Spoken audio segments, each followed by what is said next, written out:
Hey guys, it's Jason Stevens here on Florida Scenic Highway 38. If you're thinking of buying a home or condo in the area and you live out of state, there are a few things you really need to know before buying.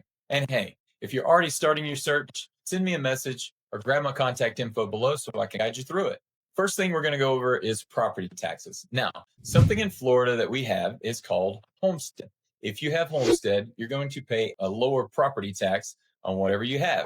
Now, most of the people that are coming to the area are going to be buying a second home or an investment property. So, the rule of thumb on that is generally you're going to be paying around 1% of whatever the property's value is in property taxes. Now, here's the caveat. In Florida, property taxes are always a couple of years behind. And here's why that happens. The property tax person is going to assess the property from the sales on the previous year. So last year, what did it sell for? And then they're not going to implement those taxes until the following year. So that's 2 years. So basically, whatever you're paying for your home right now, in 2 years, you can look to be paying property taxes of around 1%. Now, that's going to vary depending on what county you're in, what city you're in, but it's generally around 1%. If you want, reach out and I can run real tax numbers on any property you're considering. Second is rental income. A lot of buyers offset ownership costs with vacation rentals, and 38 is one of the strongest rental markets in the country. But income varies a lot depending on location, amenities, and property tax. Now, I work with mostly investors that are coming to the area to buy property, and they want to see a few things. They want to see how much is the property going to cost me? How much is the management fee? How much is the ownership cost going to be to run the property? And what am I going to have left over at the end of the year? So I've come up with a spreadsheet which breaks everything down step by step. So you get a really good idea based on what the property should do and what you're going to end up with at the end of the year. Now, if you pay cash for a property, then obviously, well, not obviously, but it will normally always cash flow unless you're going to use it a lot during the peak part of the season. But if you have a loan on it with today's rates around the high fives or low sixes, then you're probably still going to be putting some money into the property at the end of the year.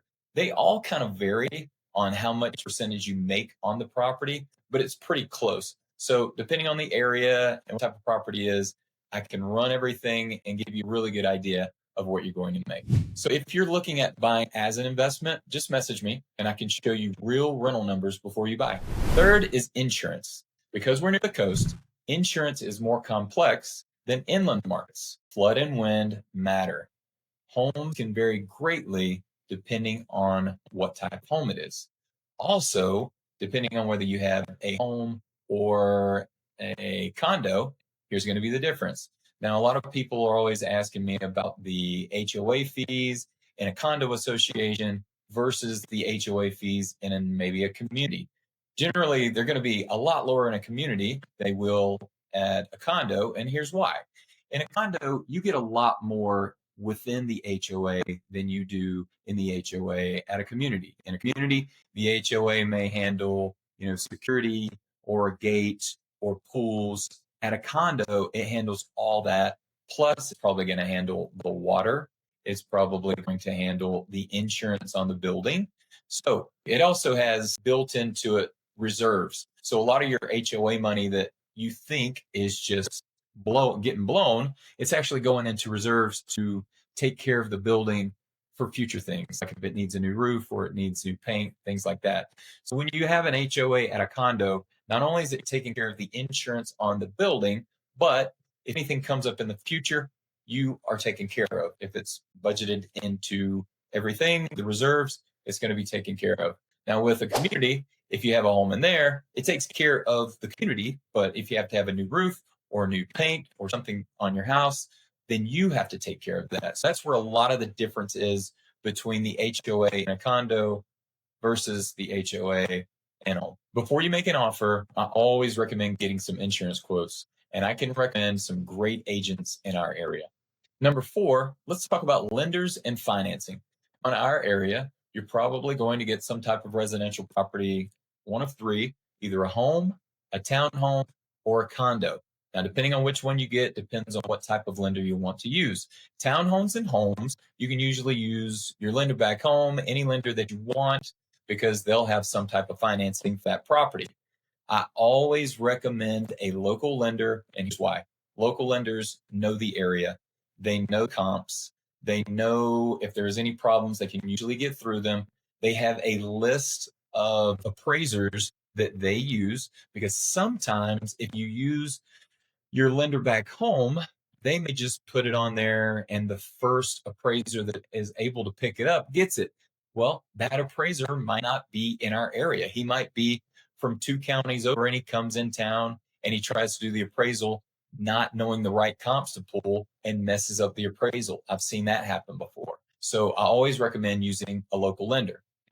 Also, if you have a condo, more than likely you won't be able to use your lender back home. You'll have to use a local lender, because one of the guidelines that most lenders have are that they follow Fannie Mae and Freddie Mac guidelines. Well, one of those guidelines is that you cannot get a loan on a condo unless it is owner occupied. The condo is more than 50% owner occupied. Well, most of the condos here on the beach are second homes or they're rental investments.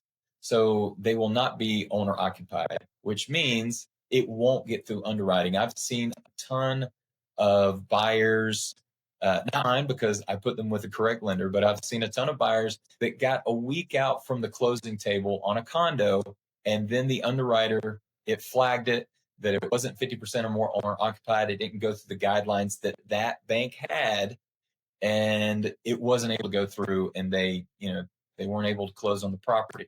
So if you're going to get a condo on the beach, you need to use a local lender, someone that's going to have an in-house loan, or a portfolio loan is what they call it.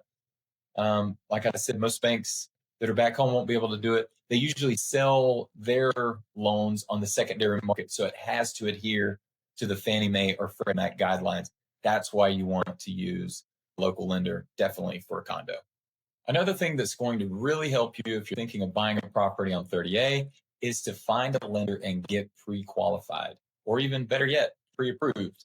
If you have that pre-approval letter, when you make that offer, it's as good as cash and will always give you the best negotiating power. Now, if you need a great lender to talk to, no obligation, just someone to find out what type of programs they have, find out what you qualify for. I've got a lot of great lenders in the area that know what they're doing.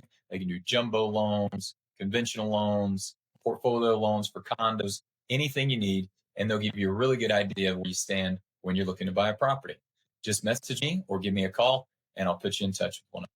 My team and I are always available right here on 30A whenever you need anything, whether it's to see a property, write a contract, negotiate. We are there. We've got vendors for everything you need. One-stop shop. If you need a painter, if you need a roofer, if you need someone to do the lawn, we have a long list of vendors that we have been vetting over the past 15 years that give you the best price and the best job. So if you're even thinking about buying on 30A, reach out now so we can get you prepared before the perfect property hits the market. Again, if you're thinking about owning a place on 30A, whether it's a second home, investment, or maybe even a future retirement spot, I'd love to help. Follow me for more 30A updates and shoot me a message anytime. Talk soon.